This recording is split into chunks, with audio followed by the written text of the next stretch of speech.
আসসালামু আলাইকুম প্রিয় শিক্ষার্থী বন্ধুরা, আমরা এই টিউটোরিয়ালে দেখব শর্ট এন্ড ফিল্টার। তো এর মধ্যে এই টিউটোরিয়ালে দেখব শর্ট কিভাবে ব্যবহার করতে হয়। শর্ট এর কাজ হলো যে আপনি বড় থেকে ছোট এবং ছোট থেকে বড় ডাটাকে সাজাতে পারবেন। মনে করুন এখানে আমাদের বড় থেকে ছোট রয়েছে এবং আমরা সেটাকে ছোট থেকে বড় সাজাবো।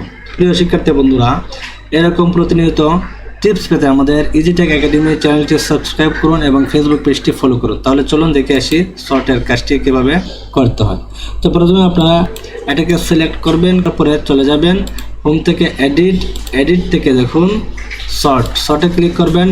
শর্ট স্মলেস্ট টু লার্জ, তো যেহেতু আমাদের লার্জ টু স্মল রয়েছে স্মলেস্ট, তো আমরা স্মলেস্ট টু লার্জ করব।